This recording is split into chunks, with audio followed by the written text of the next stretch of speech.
Give your sister your luxury car as a wedding gift. My mother declared into the mic before 150 guests. I froze. Then a stranger stood and said, "Touch her assets again, and you'll lose yours." The hall fell silent. My name's Fiona. I'm 35, the oldest child, and the one who never made a scene. I'm a psychologist. My days are full of people's stories, anxiety loops, boundary violations, family guilt spirals. I help them sort it out. I write notes and neat bullet points. I breathe slowly. I don't raise my voice. I drive a midnight blue coupe I bought secondhand but babied like it was new. My sister Ava is 28 and allergic to the word no.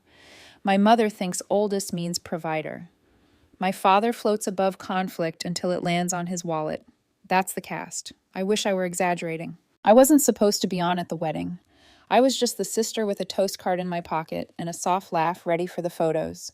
The ballroom smelled like roses and buttercream. The DJ was testing the mic. Glasses clinked. I was rehearsing a simple line in my head to Ava and Leo. May you choose each other every ordinary day. Warm, brief, safe. Then Mom picked up the microphone. She didn't ask. She didn't whisper. She turned to the 150 guests and smiled the way she does when she's about to say something fun. "Everyone," she said, tapping the mic, "a surprise. Fiona is gifting Ava her luxury car as a wedding present." The clapping wasn't clapping. It was nervous friction. People looked at me, then at the car keys on the table. I felt my jaw lock. Blood got loud in my ears. My face must have done something, because Ava's lips curled. Hopeful, greedy, both. I didn't stand. I didn't smile. I froze. Mom kept going. She always wanted to do something special for her baby sister. She winked at me like we were co-conspirators. Then a chair scraped. A stranger, mid-40s, slate suit, calm eyes, stood up from a table near the back. She wasn't from our side. Her voice cut clean through the speakers. "Try to take her assets again," she said to my mother, "and you'll lose yours." The hall fell silent. Someone dropped a fork. The DJ slid his hand off the fader. Mom's smile cracked. Ava blinked, like a ring light died. I felt one clear thought hit the surface of my mind, simple and solid. I am not doing this again. But I didn't move. Not yet. That came later. First came the kind of silence where a family decides who you are in public. And I've learned professionally, personally, that the first person to speak after a shock sets the narrative. I let Mom try. "Obviously she was going to surprise her," Mom said, bright and tight at once. "She's just shy." I looked at my glass of water and counted 3 breaths. Shy, sure, but not stupid, and not an ATM with a smile. This didn't start at the wedding. It started years back in smaller rooms, softer voices. I put myself through grad school. Sliding scale clients by day, barista shifts by night, supervision hours on weekends. I ate canned soup and logged every dollar. When I finally opened my practice, one rented office, secondhand couch, lamp with a crooked shade, I thought maybe the family math would shift. I thought doctor would mean adult, not donor. The first big ask was temporary. Ava's last semester. Tuition glitch. Mom said, "They won't let her register unless we pay the balance by Friday." It was a number that made my stomach flip. I transferred it anyway. "We'll pay you back," Dad said, staring somewhere above my shoulder. They didn't. I wrote it off as love. Then it was just until she found a job. Then security deposit. Then dress for the interview because appearances matter. Each time Mom's script. "You're the stable one, honey." Each time my chest tightened, then I unclenched and paid. Boundaries are easier to teach than to keep. When I finally bought that car, it wasn't a flex. It was a promise to myself. Leather conditioned by hand on Sunday mornings. Service history in a tidy folder. Insurance in my name only. No co-signers. No favors. It represented something I didn't know how to explain to them. A line. A year later, the group chat began to rot. "Fiona, can I borrow the car for a week?" Ava wrote. "My friend needs rides to rehearsal." I said, "No, insurance." Mom replied with a string of rolling eye emojis like a teenager. Dad dropped a thumbs up. No idea for whom. There were smaller cuts. My mother accidentally added herself as the emergency contact at my office and started answering calls when my receptionist was at lunch. She'd whisper, "She's busy with important clients," into my business line like she was auditioning for manager. I told her to stop. She said, "I'm helping," and sent me a list of better session fees I should have the confidence to charge. I changed the phone password. The money pressure ramped up a year before the wedding. Leo's family was very traditional, Mom said, which apparently means they like big venue, band, flowers, favors. They don't expect us to match, of course, she assured me while forwarding spreadsheets, but it would be lovely if we did. Then the real ask, could you cover the deposit? We're in between things. In between things turned out to be Dad's hobby turned loss, and Ava's job turned layoff turned content creation. I said I'd think about it. She said, "We already told them you would." I stared at the message long enough to feel my face get hot. Then I wrote, "No." I pressed send and put my phone face down. Mom called 5 minutes later. "No. Hello. You're being cruel," she said. "You know we don't have it." I said, "That's the point." She sighed. "You're a psychologist. You understand family. You're supposed to help." I said, "Helping isn't funding." She hung up. A week after that, Dad tried strategy. He took me to lunch at a place where the servers kneel to pour water like they're proposing. He said, "Your sister will only have one wedding. Statistically untrue. It would mean a lot." I said, "Boundaries mean more." He nodded like he heard me. The check came. He slid it across to me with 2 fingers. Then there was the dress emergency. Ava faceted me from a boutique under lighting that makes everyone look important. "This is the one," she said, eyes shining. "If I put down a deposit today, I get the trunk show price." I said, "Then don't." She blinked like I'd switch languages. "You're not serious." "I am." She went still, then cold. "You're so stingy." I said nothing. She delivered the line I could recite in my sleep. Family helps family. The next morning, I woke up to a vote in the family chat. Should Fiona be supportive? It was Mom's idea of fun. Green heart for yes, red X for no. Dad clicked the heart. Ava clicked the heart. 2 aunts clicked the heart. I typed, "This isn't a democracy." Then I left the chat. What I didn't know then, my name was already penciled next to line items I hadn't agreed to, including, apparently, my car for Ava. Not a loan, a gift. Mom said later she thought it would be romantic. I think she thought it would be permanent. 2 months before the wedding, I got a certified letter addressed to the Fiona family from an insurance agent I'd never met. It was a policy change request adding Ava as a primary driver on my policy. My signature was perfect too. Perfect. I called the number on the letter. The agent sounded surprised when I answered. "Oh, your mother said you were busy and authorized her to sign for you." I felt something in my jaw click. "She did not," I said. "I had them void the form and add a note. No third-party changes. Owner authorization only in person." After that, I started saving things. Screenshots, voicemails, photos of paperwork. I told myself it was professional. Documentation reduces gaslighting, but it was also personal. If they were going to make me the villain, I would keep the script. 3 weeks before the wedding, Mom called crying. "I'm embarrassed," she said. "We need $15,000 just to cover the last payments. It's your sister's dream." My hands were steady on the phone. Dreams have budgets. She stopped crying. "You're cold." 2 weeks before the wedding, Dad texted, "At least bring the car to display outside the venue. It'll look nice in photos." I replied, "No." He typed, then deleted, then typed again. "Don't make this hard." I didn't respond. I went to work. I ran groups about healthy boundaries. I sat with a teen whose mother used shame like a leash. I told him, "You don't have to earn basic respect." I drove home in silence and heard my own words bounce. The morning of the wedding, Mom called to check on me, which in our language means check on the car. I said I'd be there on time. She said, "Bring both key fobs." I said, "Why?" She laughed high and tight in case one gets lost. I said, "No, at the venue." A valet reached for my door before my engine quit. "Keys," he said. "No need," I told him. "I'll park." He looked confused but moved. I put the coupe in the corner spot, nose out, behind a pillar like it could hide. You know the rest of the scene. Microphone declaration.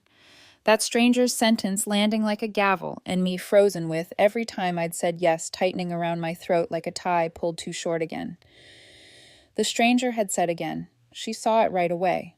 So did I. I didn't grab the mic. I stood and let the room watch me stand. That was enough to quiet the mutters. I walked to the stage without hurrying. Calm is a weapon if you choose it. Congratulations, Ava. Hi, Leo, I said into the mic, my voice steady. I prepared a toast. I'll save it. Light laughter that died quick. Quick correction, I added. Eyes on Mom. I'm not gifting my car. Ava's face fell like a curtain. Mom's smile thinned to a blade. Dad stared at his water glass. I continued. I love my sister, I said. True in the complicated way love can be true. But my car is mine. Paid for by me. Titled to me. Insured by me. Not a family resource. Not a dowry. Not collateral. Mine. Someone near the bar coughed. Mom sat up straighter. The stranger in the slate suit tilted her head, approving. Mom reached for the mic. I stepped back. No, I said, not loudly, but flat. She froze, offended. Fiona, she said, bright and brittle, don't make this a thing. I glanced at the DJ, then at the speakers. You made it a thing when you announced a gift I never agreed to, I said. In front of 150 people, Ava's voice sliced in. Why are you embarrassing me? She asked, shiny-eyed. Because you promised something you don't own? I said softly. That's embarrassing. She swallowed. You said you'd help, she whispered like we were alone. I said, I showed up. I'm here. Mom tried another angle. She's always so literal, she told the room. Laughter from two tables that didn't know us. I kept my face neutral. I pulled my phone from my pocket and opened the folder I'd labeled wedding. I held it up so the screens glowed. On March 12th, I said, a policy change form was submitted to my insurer. My signature was forged. On April 2nd, an email to the venue requested that I be invoiced for the final balance. On April 10th, a rental company attempted to run my card for a surprise getaway vehicle. My plate number was listed. I wasn't shouting. I was listening. The tone I use when a client's inner critic tries to rewrite facts. The tone Mom hates.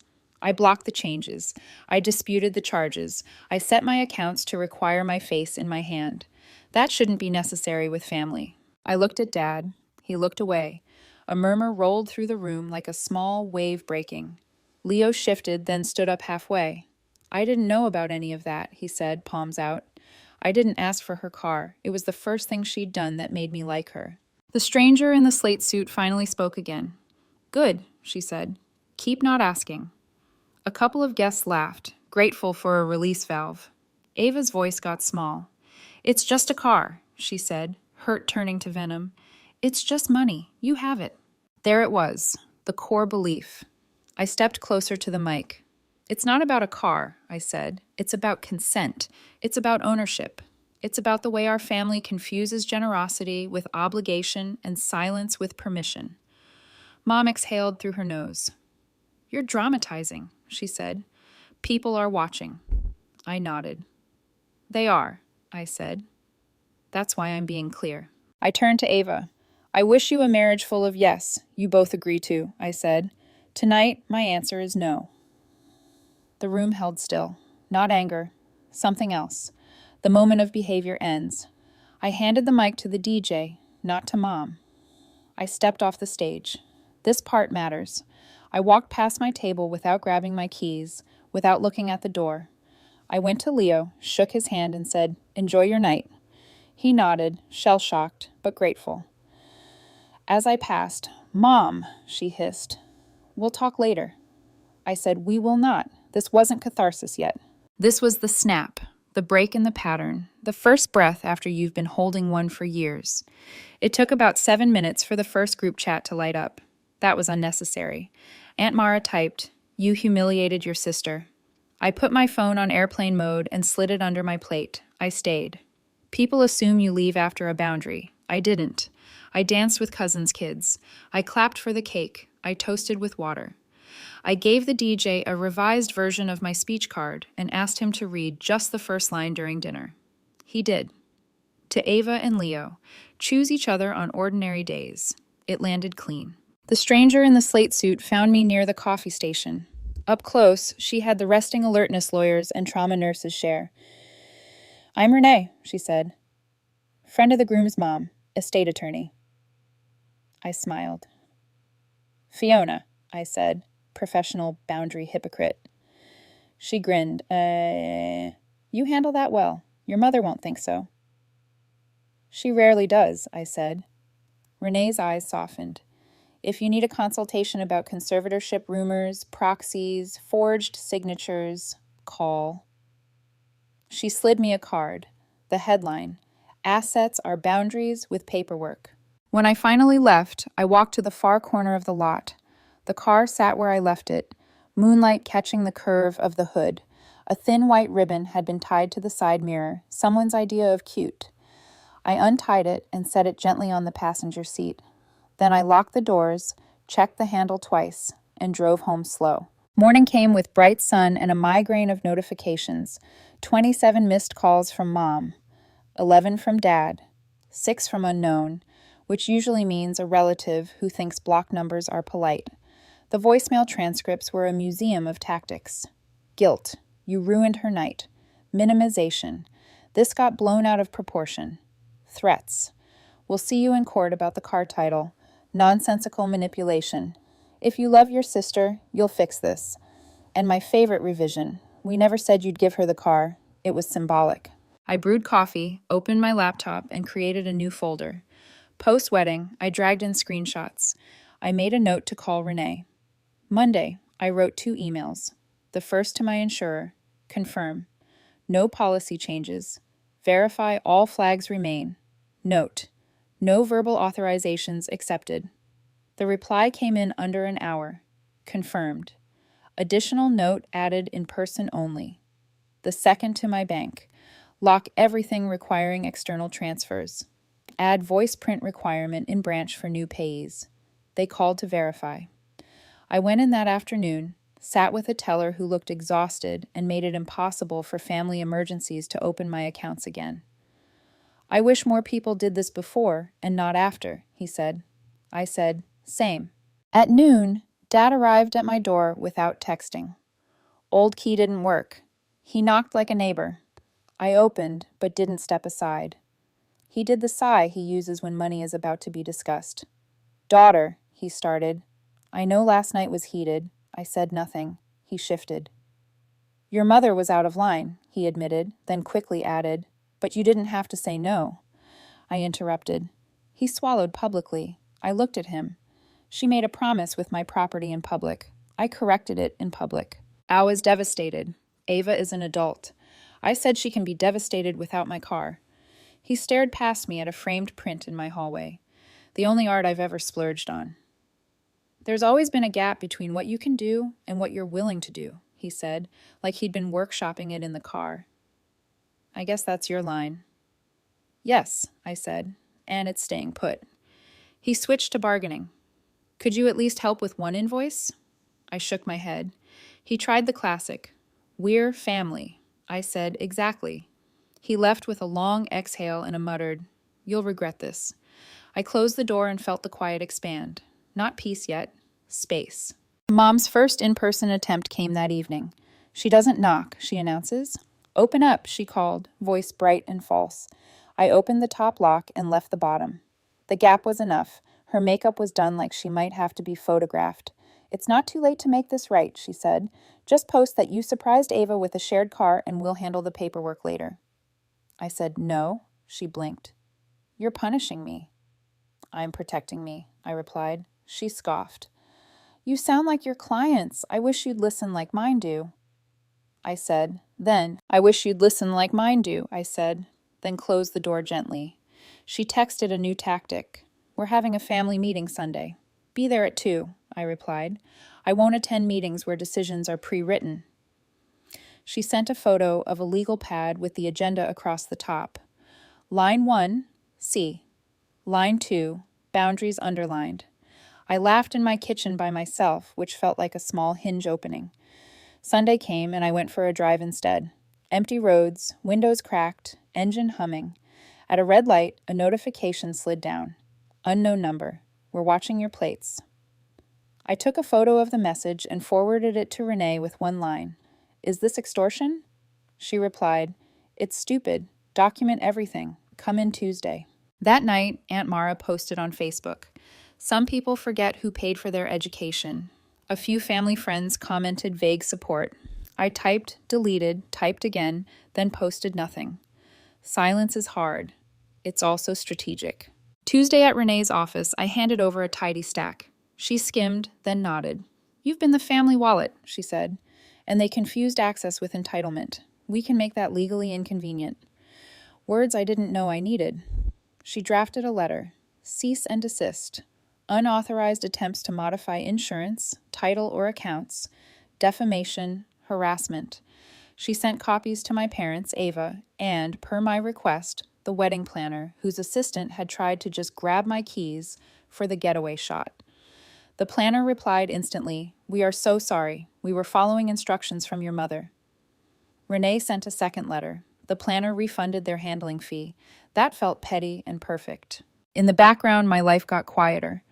My reception desk stopped getting urgent calls from Mom between 9 and 10 a.m.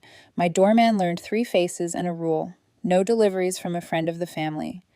My email filters caught subject lines with forgiveness, duty, and be reasonable. I didn't set that last one. Somehow it appeared. I left it. Then something I didn't predict. 2 cousins reached out privately. I saw what happened. One wrote, My mom tried to put a credit card in my name when I turned 18. I said, no. She still brings it up at Thanksgiving. Another cousin's message was simpler. Teach me how to boundary like that. I wrote back, Start small, repeat yourself. Don't explain past the point you'd want quoted. She replied with a laughing emoji and therapist. I typed, then deleted yes, and sent a thumbs up. A week after the wedding, Ava posted a black and white photo from the night with a long caption about letting go of negativity. A friend commented, Your sister is so toxic. Ava liked it. I stared, felt the old ache lift, then put my phone down and made lentil soup. Not everything needs a response. 2 weeks after, Mom tried the nuclear option, calling my receptionist to schedule an emergency family session with me as the therapist. She has Wednesday at 4:30, she whispered. My receptionist has learned. She doesn't treat family, I said. Mom insisted. This is different. It isn't. I told my receptionist to block the number for a month. We laughed about it later, the gentle kind. 3 weeks in, the letter did its work. The insurance agent emailed, We received your legal notice. Your file is flagged. The DMV clerk who tolerated 2 attempted title inquiries added a note. Owner must be present with ID. No exceptions. Renee CC'd me. Subject line, Gates closed. The quiet turned real. I started sleeping like a person who doesn't keep one ear open for the next fire. I ran, read, worked. I bought a new lamp for the office, straightened the shade, and decided it looked fine crooked. There were losses. Sunday dinners went away, my choice, but still a shape missing. Dad's messages got shorter. Hope you're well, then nothing. Mom switched to public performance. Photos with captions like, Family means sacrifice. A high school friend commented, Preach. I muted her, and there were gains. I saw my clients differently. Not from a distance, but beside the woman who decided to skip her mother's weekly check-in call without explaining. The woman who said she'd no longer co-sign her sister's 3rd lease. The teen who told her aunt no hugging at a barbecue and stood her ground when the aunt laughed. I told them, truly I'm proud. One evening, pulling into my building, I saw a small handprint smudge on the driver's side window. Kids love shiny things, so do adults. I wiped it off with the edge of my sleeve and realized I didn't feel protective in a braced way anymore. I felt protective like you do with a life you actually own. I kept Renee's card in my wallet. I didn't need to use it again. Knowing I could was enough. A month after the wedding, Leo, now written as Liam for narrative continuity, asked to meet for coffee. Bright lights, safe distance from my mother. He arrived early, hands in pockets. Thank you, he said. For what? For drawing a line. I didn't know how to say no to your mom. I nodded. She's practiced. He sighed. Ava's learning slowly. He didn't ask for money or the car, just books on boundaries. I listed 3 and added in therapy. Not with me, he laughed. Not with you. 2 nights later, Ava texted, I'm mad. My first instinct was to take. I'm working on it. I won't ask about the car again. I typed back, thank you. I want you happy. People don't change like movies, more like old hinges. But better choices exist. I made one. Maybe she will. Mom and I aren't speaking. She emailed about respect and what family is for. I archived it. Maintenance, not cruelty. I don't know. Access to my nervous system. I still hear her public line. Brandon is gifting his luxury car. And the stranger's reply. Try to take his assets again, and you'll lose yours. The truth inside it.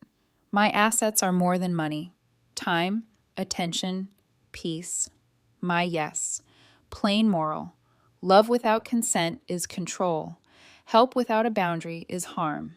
I can choose where my resources go and sit through disappointment without rescuing anyone. I drive my own car home and sleep. I keep the coupe, the practice, my Sundays. No one reaches for my keys or spins what isn't theirs, at least not without an answer. If you're the stable one, remember, closing a faucet someone else left running isn't selfish. It's responsible. The wedding ribbon sits in my glove box. Small loop. Not what I refused, but what I kept.